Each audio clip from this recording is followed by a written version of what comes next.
لیکن اللہ سبحانہ تعالیٰ نے رسول اللہ صلی اللہ علیہ وسلم کو بھی کیا کہا، بِإِذْنِ رَبِّهِمْ، کہ تم اللہ کے اذن سے، اللہ کی توفیق سے ہی تم یہ کر سکتے ہو کہ اب یہاں پہ وہ بات آگے کی دعا بھی کرنی ہے کہ آپ نے اللہ سبحانہ تعالیٰ سے دعا کرنی ہے کہ یا پاک پروردگار اس قرآن کو ہمارے لیے آسان کر تاکہ مجھے اس کی سمجھ آ جائے۔ اللہم آرنی حقا حقا ورزقنا اتباعہ وارنا باطلا باطلا ورزقنا اجتنابہ۔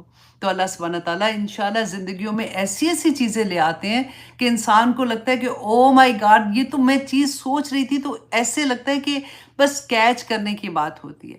کیونکہ جب القاء ہوتا ہے نا کبھی، تو آپ پتہ ہے وہ ایک لمحے کی بات ہوتی ہے کہ ایک دم سے آپ کو یہ لگتا ہے کہ او مائی گاڈ، مطلب یہ مجھے ایک میسج ریسیو کرنے والی بات ہے، تو آپ کو ساری سمجھ آنی شروع ہو جاتی ہے۔ تو اللہ سبحانہ تعالیٰ نے یہاں پہ جو فرمایا ہے کہ یہ سب کچھ ہوگا، ظلمات سے آپ نکالیں، رسول اللہ کو بتا رہے نا، لیکن نکالنے کے لیے بھی اللہ سبحانہ تعالیٰ کی اذن ہوگا تو ہی بندہ نکلے گا۔ اِلیٰ صراط العزیز الحمید، اور کس کے راستے پہ چلنا ہے؟ جو عزیز ہے، جو زبردست ہے، اس کا راستہ، اور حمید کہتے ہیں کہ جو اپنی ذات میں خود محمود ہے، اس کو کسی کی تعریف کی ضرورت نہیں ہے۔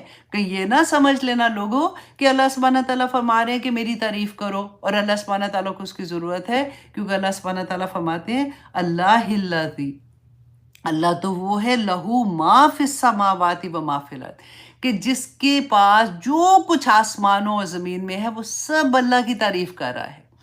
آسمان اور زمین میں ایک ایک ذرہ اللہ سبحانہ تعالیٰ کی تعریف بیان کر رہا ہے، اللہ کی عبادت کر رہا ہے۔ تم نہ بھی کرو گے اللہ سبحانہ تعالیٰ کو فرق نہیں پڑنا، کیونکہ اللہ سبحانہ تعالیٰ فرماتے ہیں نا کہ تم سارے کے سارے جتنے جنوں انسو سارے کے سارے تم اللہ کی عبادت کرنا شروع کر دو، اللہ کو تب بھی فرق نہیں پڑتا، اور سارے کے سارے اللہ کی نافرمانی کرنا شروع کر دو، اللہ کو تب بھی فرق نہیں پڑتا۔ اللہ سبحانہ تعالیٰ فرماتے ہیں کہ وہ اللہ ہے جو مالک ہے آسمانوں اور زمینوں کا، اور وَوَيْلٌ لِّلَّذِينَ وَوَيْلٌ، اور ویل ہے، ہلاکت ہے، لِلْكَافِرِينَ، انکار کرنے والوں کو۔ کن کو؟ جو قرآن کا انکار کرتے ہیں۔ أَفَتُؤْمِنُونَ بِبَعْضِ الْكِتَابِ وَتَكْفُرُونَ بِبَعْضٍ۔ بڑا ڈرنے والی بات ہے کہ کیا تم قرآن کے کچھ حصے کو تو ایمان لاتے ہو، کچھ کو انکار کر دیتے ہو۔ ویل للکافرین، ویل ہے، ویل ایسی وادی کو کہتے ہیں جسے دوزخ بھی پناہ مانگتی ہے، اور یہ ورڈ اللہ سبحانہ تعالیٰ نے ہمیں قرآن میں اکثر مقام پہ نظر آتا ہے، اکثر نہیں زیادہ، مطلب آئے گا آپ کو نظر، کیونکہ ویل للمصلین الذین هم عن صلاتهم ساہون، پڑھ کے دیکھیے وہ بھی اللہ سبحانہ تعالیٰ نے، میں جب یہ پڑھا تھا تو اللہ اکبر کہ ویل للمصلین، نمازیوں کے لیے ویل اللہ سبحانہ تعالیٰ ادھر کہہ رہے ہیں، تو اللہ سبحانہ تعالیٰ فرماتے ہیں کہ جو اپنی نمازوں سے غافل ہیں۔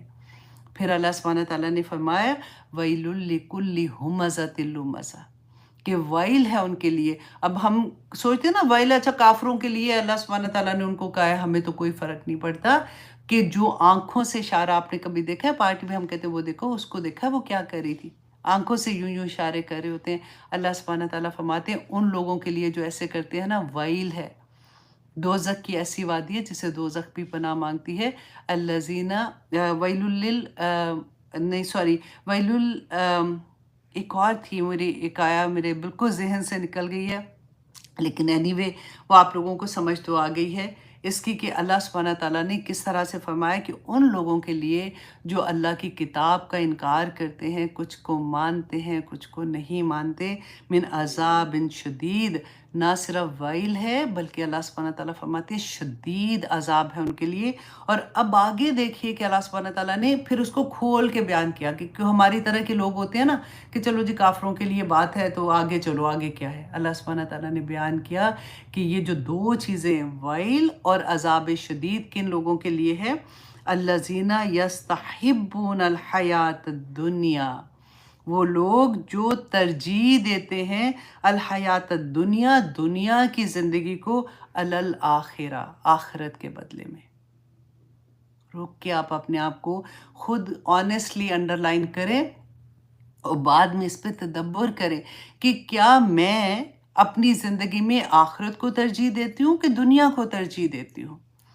میری ترجیحات کیا ہیں، مجھے پورے دن میں کیا آخرت یاد آتی ہے، میری زندگی میں صبح سے شام تک میں نے یا یہ کرنا ہے یا یہ کرنا ہے۔ تو جب بھی میں کوئی چیز کر رہی ہوں تو کیا میں یہ سوچتی ہوں کہ میری آخرت میں میں نے اس کا کیا جواب دینا ہے، میں اللہ سبحانہ تعالیٰ کے سامنے کھڑی ہوں گی تو میں نے کیا کہنا ہے۔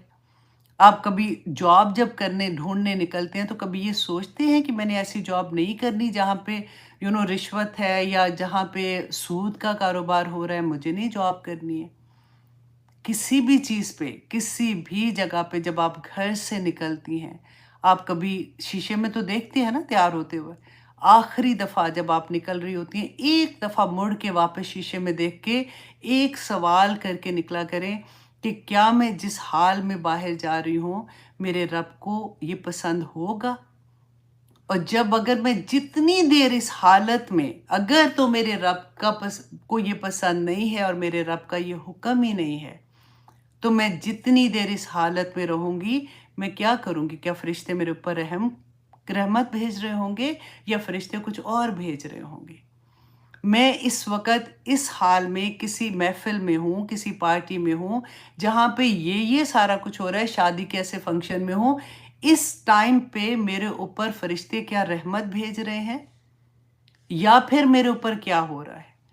مجھے کیا وہاں پہ بیٹھے آخرت یاد آئی کہ میں ان لمحوں کا حساب اپنے رب کو کیا دوں گی؟ Go on and on and on and on کہ میں کہاں کہاں پہ کیا کیا سوچتی ہوں۔ ہم نے پتہ ہے کیا بنایا ہوا ہے، اگر کوئی مرنے کی بات بھی کرے گا نا ہم فوراً ٹھوک دیتے ہیں، چپ کرو، ایسی بات نہ کرو، مرنے کی بات نہیں کرو، ایسے جیسے مرنا ہی نہیں ہے۔ سب سے بڑی بات جو اللہ سبحانہ تعالیٰ نے پیدا ہوتے ہی بتا دی کہ تمہیں یہ بیماری لگی ہوئی ہے۔ جیسے کسی کو کہہ دے نا اللہ نہ کرے کسی کو کہتے ہیں کینسر ہو گیا تو آدھی جان ہی آدھی نہیں پوری نکل جاتی ہے نا، اور پھر اگر ڈاکٹر کہہ دے جواب دے دے تو پھر آپ سوچیں ہمارا کیا حال ہوتا ہے۔ یہ تو اللہ سبحانہ تعالیٰ نے پیدا ہوتے ہی بتا دیا کہ موت ہے، تمہیں موت کی بیماری لگی ہوئی ہے۔ ہم میں سے ہر ایک کو موت کی بیماری لگی ہوئی ہے، پتہ نہیں ہے کہ کس وقت جان نکل جائے گی۔ جب ہمیں کینسر کا پتہ ہوتا ہے تو ایک ایک لمحے کا کیا حساب ہوتا ہے، آپ سوچیں ذرا۔ ہمارا دل لگتا ہے اگر اللہ نہ کرے اس اسٹیٹ آف مائنڈ میں ہم ہوتے ہیں تو اس وقت کیا ہمیں کوئی چیز اچھی لگ رہی ہوتی ہے؟ نہ کپڑے پہننا اچھا، نہ کوئی بات اچھی، نہ کہیں جانا اچھا، نہ کچھ بھی۔ بس ایک ہوتا ہے کہ یا اللہ سے دے دے، یا اللہ سے دے دے، ہوتا بھی یہی ہے اور that is a normal thing. لیکن میرا مطلب یہاں پہ یہ ہے کہ ہمیں موت کی بیماری بھی تو لگی ہوئی ہے۔ ہمیں کبھی احساس ہوا کہ ہم نے تو جانا ہے، ہم سارا کچھ چھوڑ کے یہ دنیا کا تو ہم نے چلے جانا ہے، تو کوئی تکلیف نہیں ہوتی ہے۔ موت کو کبھی اس بیماری کے روپ میں دیکھیں۔ اللہ سبحانہ تعالیٰ ہماری آسانیاں کرے کہ اللہ سبحانہ تعالیٰ فرماتے ہیں کہ وہ لوگوں کے لیے وائل ہے اور عذاب شدید ہے، وہ لوگ جو دنیا کی زندگی کو ترجیح دیتے ہیں آخرت کے بدلے میں۔ اور پھر نمبر 2 کون؟ وَيَصُدُّونَ عَن سَبِيلِ اللَّهِ کہ وہ اللہ کے راستے سے روکتے ہیں، اللہ کے راستے سے روکتے ہیں۔ اب دیکھیے کہ خود تو کرتے ہیں، خود تو ایک اللہ کے راستے پر چلنا اور ایک دوسری طرف جانے والی بات ہے نا، کہ وہ کیسے روکتے ہیں اللہ کے راستے میں چلنے کے؟ اچھا میں وہاں جا رہی ہوں تو چلنا تو بس اب کافی ہو گئی ہے، اب چل مووی دیکھنے جا رہے ہیں، بڑی اچھی مووی آئی ہے۔ اللہ اکبر، کبھی اپنی باتوں کو غور کریں۔ جب آپ بیٹھے ہوتے ہیں کانسٹنٹلی آپ بات کر رہے ہوتے ہیں، یہ ڈرامہ لگا ہوا ہے تم نے نہیں دیکھا، اچھا تم بھی اس کو تم دیکھنا بہت اچھا ہے، اس میں یہ ہو رہا ہے، اس میں وہ ہو رہا ہے۔ تم کہاں کہاں پھنس جاتے ہو اور کہاں کہاں پھنساتے ہو۔ اب دیکھیے اللہ کے راستے سے روکنا کیا مذاق نہیں اڑاتے؟ کبھی حجاب والوں کا مذاق، کبھی کوئی داڑھی والوں کا مذاق، کبھی کسی نے پہنچے آدمی نے اوپر کیے ہوئے اس کا مذاق، عورت اوپر کر لے، وہ بے شک آدھی نکر تک اس نے پہنی ہوئی ہے اپنی پجامہ، وہ آپ اسٹائلش ہو جائے گی۔ اور اگر آدمی نے پہنا ہے، اگر رسول اللہ صلی اللہ علیہ وسلم کی سنت پہ عمل کرنے کی کوشش کر رہا ہے تو اس کا مذاق اڑائیں گے۔ کسی نے نقاب لیا ہوا ہے تو اس کا مذاق اڑائیں گے۔ کیسے کیسے آپ کو پتہ ہی نہیں چلتا۔ آپ کی باڈی لینگویج سے کئی دفعہ ایسا ہوتا ہے کہ کوئی بچی اگر اسلام کی طرف آ رہی ہے تو آپ کس طرح سے اس کے ساتھ بیہیو کر رہے ہوتے ہیں۔ اللہ اکبر۔ تو اللہ سبحانہ تعالیٰ فرماتے ہیں وَيَصُدُّونَ عَن سَبِيلِ اللَّهِ وَيَبْغُونَهَا عِوَجًا، اور تلاش کرتے ہیں اس قرآن پاک میں عوج۔ عوج کہتے ہیں کہ اس کو ٹیڑھ پن، جیسے اب دیکھیے اکثر سوال کیا ہوتا ہے، کیسے قرآن میں تو کوئی ٹیڑھ نہیں ہے، یہ کیوں تلاش کرتے ہیں کہ قرآن میں کیا عورت کو 2 عورتوں کی گواہی اور ایک آدمی کی، یہ تو مجھے سمجھ نہیں آئی بات کی. کیوں آدمی کو 2 حصے اور لڑکی کو 1 حصہ؟ کیوں آدمی کو قوام بنایا ہوا ہے؟ کیوں ایسے ہو رہا ہے؟ کیوں ایسے ہو رہا ہے؟ اللہ اکبر. وہ دیکھو وہ تو اتنا نیک ہے جس کی کوئی حد نہیں، سارے ہی کہتے ہیں نا، تو اس کے گھر میں بھی تو دیکھو نا، اس کے بچے بھی ایسے ہی ہو گئے ہیں. کہنا کیا چاہتے ہو کہ عمل کر کے تو کیا ملا ہے؟ تو ہم بھی